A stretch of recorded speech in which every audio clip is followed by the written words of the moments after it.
यह बात तब की है जब मैं बड़ा हो रहा था। मेरी दादी उसी बिल्डिंग में रहती थी जहां मैं और मेरा परिवार रहता था। वो हमारे घर के ऊपर वाली बिल्डिंग थी, जिसमें कुल 12 अपार्टमेंट थे। वे मकान नंबर 2287 में रहती थी और हम 1280 में रहते थे।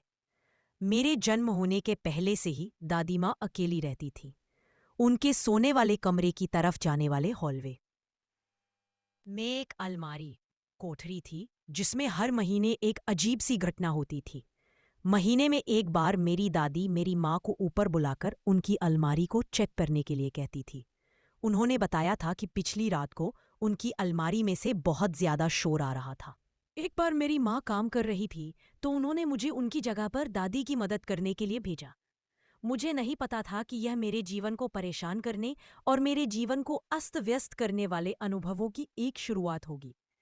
जैसे ही मैंने दादी के कमरे में प्रवेश किया और मैं अलमारी की ओर बढ़ा, तो मैं वहां का हाल देखकर दंग रह गया। ऐसा लग रहा था कि मानो किसी ने पूरी अलमारी को अस्त व्यस्त कर दिया हो। उनके सारे कपड़े, बक्से खुले हुए और सामान अलमारी से नीचे बिखरे पड़े थे। ऐसा लग रहा था कि मानो दादी के कमरे में कोई तूफान आया हो, जो पूरी बिल्डिंग को छोड़कर केवल उनके ही कमरे में आया हो। मैंने दादी से पूछा कि यह कब से हो रहा है, तो उन्होंने बताया कि ऐसा पिछले 20 सालों से हो रहा है।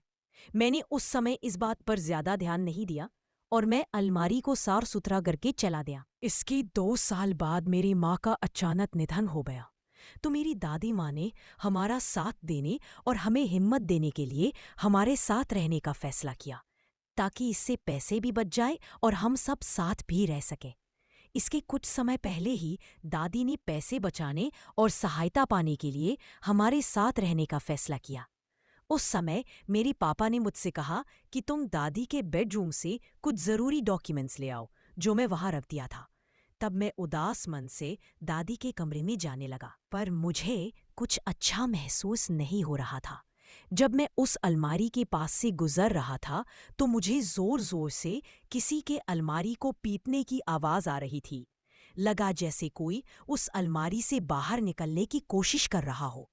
इन सब को नजरअंदाज करते हुए मैं आधी बेडरूम की ओर बढ़ा, लेकिन जैसे ही मैं अंदर कमरे में गया तो दरवाजा अचानक से बंद हो गया, जिससे मैं अंदर फंस गया। मैंने घबराहट के साथ दरवाजे को खोलने की कोशिश की तो पाया कि दरवाजा तो दूसरी तरफ से बंद था। लेकिन मेरा भाग्य अच्छा था, तो मैंने थोड़ी कोशिश करके दरवाजा खोल दिया और मैं जितना जल्दी हो सके उतना जल्दी उस अपार्टमेंट से बाहर भागा।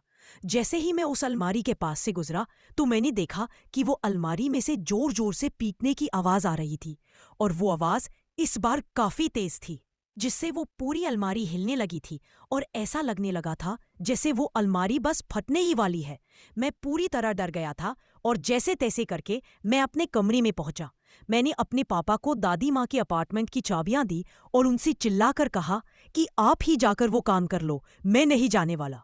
उस अलमारी में आज जो भी हुआ था उससे मैं इतना डर गया था कि अब मैं और वहां जाना क्या, उसके बारे में सोचने से भी डरने लगा था। उस दिन के बाद से हमने कभी भी उस घटना का जिक्र नहीं किया, और उस दिन के बाद से दादी के कमरे में से जो भी लाना हो वो सारा काम पापा ने ही किया। हम अपने जीवन में आगे बढ़ने लगे और हमारे सामने आए परेशान करने वाले अनुभवों को भूलने की कोशिश करने लगे।